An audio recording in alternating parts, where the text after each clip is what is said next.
Assalamualaikum warahmatullahi wabarakatuh. Selamat sore, hari ini Minggu kita kedatangan tamu istimewa spesial ini dengan adik namanya dari kampus Universitas Islam Negeri Sumatera ya, dengan Adinda Rezeki Daifatul Hasanah, Masya Allah. Selamat datang nih, alamat di Kampung Raja. Nah, pada hari ini kita akan membantu adik ini dalam rangka riset penelitian skripsi yang akan kita ikuti selanjutnya. Silakan. Oke. Di sini saya akan wawancara Ibu. Yang pertama itu bagaimana asal usul dan latar belakang munculnya tarian belum susun di masyarakat Aceh Tenggara ini. Baik, asal usul tentang bagaimana belum susun itu sebenarnya kalau kita lihat dari sejarahnya ya, pada zaman dahulu itu memang bujang alas. Bujang alas itu namanya kalau istilah kita gadis ya. Gadis itu kalau datang ataupun orang tua dengan simbol ya, menggunakan kampil, nanti ada properti kita. Jadi kampil itu disuguhkan dengan berisi sirih, ya ada sirih, ada pinang, seperti orang makan sirih. Jadi itu merupakan simbol. Nah, kenapa asal usulnya demikian dikreasikan menjadi sebuah tari dengan kebiasaan masyarakat adat tradisi itu menjadilah suatu tarian karya seni. Itu tentang sejarahnya kenapa tari itu ada. Memang simbolnya kalau ada datang tamu penghormatan siapa saja disuguhkan dulu makan sirih. Makan sirihnya itu dia sendiri yang dulu makan. Nah, baru tamu itu seolah-olah sirih itu nggak ada isi apa-apa, nggak ada beracun. Nanti dari gerakan tari itu nanti. Ini tuh yang kedua, apa saja nilai budaya lokal yang terkandung di dalam tarian belum susun? Budaya lokal ya, kearifan spesifik tadi itu banyak nilai-nilai terkandung di dalamnya. Pertama itu nilai persahabatan. Nilai persahabatan itu menunjukkan bagaimana orang alas itu terbuka ya, terbuka dalam menerima tamu. Nah, itu merupakan simbol bahwa orang alas datang ke Lukacan ini siapa saja, siapapun dia, baik suku apapun dia bersifat terbuka. Jadi orang alas itu bersifat terbuka menerima, kalau bahasa Jawanya logowo ya, menerima siapa aja menjadi saudaranya. Nah, itu menjadi salah satu nilai makna di dalam tari itu. Dan banyak maknanya lagi yang kita dapat, nilai persahabatan, persatuan dari tari itu nanti. Yang selanjutnya itu menurut Ibu apa filosofi atau pesan moral yang terkandung dalam tarian belum susun? Ya, pesan moral secara filsafat bahwa kita itu dianjurkan bersaudara. Di dalam ajaran Islam juga, saya kira ajaran semua agama itu menganjurkan bagaimana pentingnya suatu persaudaraan itu kita wujudkan dengan cara sambutan, membukakan diri, dengan pergaulan. Nah, tujuannya adalah menunjukkan persatuan. Itu simbol-simbolnya bahwa memang Allah itu, Tuhan menganjurkan kita tuh jiwa damai, bersatu siapapun dia suku etnisnya. Itu simbolnya di situ sebagai filsafat ya. Terus selanjutnya apa makna atau simbolis dari gerakan-gerakan dalam tarian belum susun menurut pandangan adat? Menurut pandangan adat simbolisnya itu bahwa kan cara gerakan-gerakan itu ya, gerakan dalam tari itu simbolnya bahwa penghormatan ya. Mulai dengan ada gerakan, saya bukan memang ahli tarinya, cuman dari gerakan itu maknanya itu pertama sambutan dengan mengayunkan kampilnya, kampil atau batil ya. Kampil itu berisi sirihnya. Nah, itu ekspresi bahwa kita itu memiliki adab santun. Orang alas itu, perempuan itu santun, berwibawa, penuh adab ya. Orang alas itu tidak seperti yang sekarang ini misalnya anak muda ini, maaf ya, anak gadis nembak, kalau suka sama laki harus istilahnya kalau pergaulan sekarang ini nembak gitu ya. Itu nggak ada kita, ada tradisi kita tidak seperti itu. Orang alas itu saya kira semua budaya Indonesia ini ya, kita namanya Indonesia Timur ya, bukan barat ya. Tetap kita itu memiliki wanita itu memiliki sifat anggun, memiliki wibawa, santun. Tidak seperti yang sekarang ini seolah-olah perempuan itu terlalu vulgar, saya suka sama lawan jenis terus dengan katanya tembakan ya kayak gitu. Itu nggak ada. Nah, begitulah nilai-nilai adat yang perlu kita pertahankan.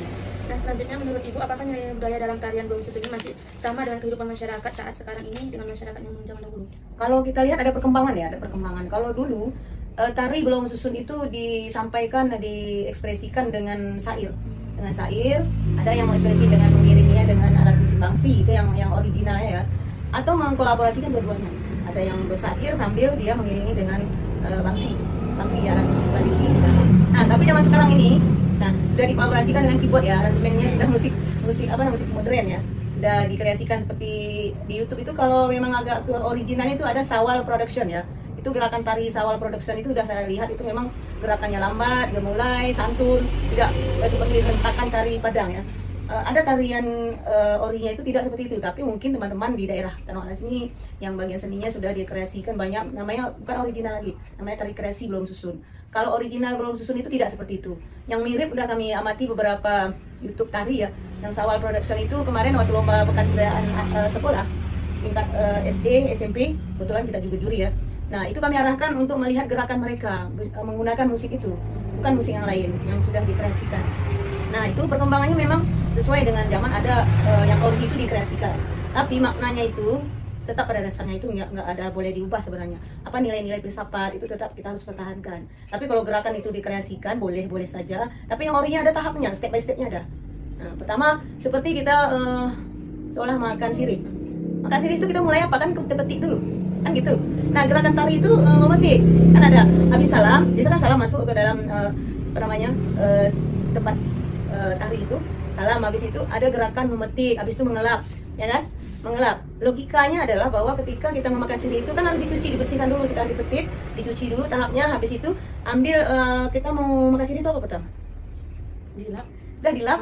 Habis itu kita ambil apa? Kapur. Bukan, kapur ya? Kapur atau gambir? Kapur. Kapur, betul. Jadi kita ambil kapurnya dulu, kita letakkan sirihnya kan gitu. Itu menjadi gerakan tari nanti. Ambil kapurnya kan gitu. Tahapan. Dia filsafat juga seperti itu, ada tahapannya.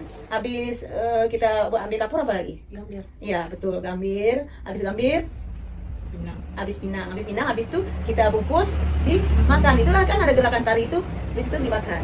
Baru dia, setelah dia makan, itu filsafatnya bahwa itu nggak beracun loh. Siapa aja tamu yang akan disuguhkan sebagai penghormatan itu. Ini sirih ini nggak ada apa-apanya, bersih dan tidak beracun. Ini saya buktikan sudah makan. Kalaupun mati saya duluan mati. Nah setelah buktikan kebenarannya itu, setelah dia makan barulah dia bergerak memberikan mensajikan ke tamu-tamu. Nah itu step by stepnya ada. Jadi itu walaupun kreasi dibuat, kalau originalnya seperti itu. Ada gerakan tersendiri ya. Nah, pertanyaan terakhir, Bu. Apa harapan Ibu sebagai tokoh adat terhadap pelestarian nilai budaya dan karya belum susun ini di kalangan generasi muda, khususnya bagi pelajar? Nah, harapan kita sebagai tokoh adat ya, saya termasuk tokoh adat. Kalau kemarin dikukuhkan sebagai pemangku adat juga, maestro Tangidilo juga.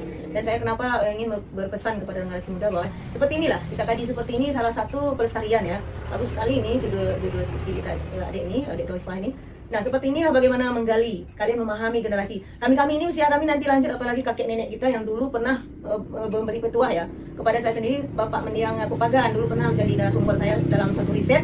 Mereka dan lain-lain semuanya tuh ya, yang tokoh adat itu saya masih ingat, dan itu kita rekam jejak itu kita tulis. Seperti inilah. Itu menjadi bukti bahwa kita itu berniat ingin melestarikan budaya itu nggak hilang. Nah itu yang diharapkan oleh semua kalangan kita, stakeholder, bukan tokoh adat aja mungkin di Aceh Tenggara, dan itu menjadi referensi yang bermanfaat, memberikan kontribusi nanti bagi generasinya. Di Doipa hari ini kan ada nanti masukan jurnal. Nah, dari jurnal inilah nanti kasih bu misalnya, saya share nanti di grup kebudayaan Aceh, inilah dia bahwa melakukan riset. Nah, kenapa harapan seperti itu? Dan kalau bisa menulis. Nah, ini udah jadi jurnal nanti kan. Nah, nanti usahakan adik Doipa berpikir bagaimana suatu saat ini bisa jadikan sebuah buku. Nah, ini kan judulnya tinggal dirubah aja, jadikan sebuah buku. Diolah sedikit, buku itu hasil riset lebih bagus.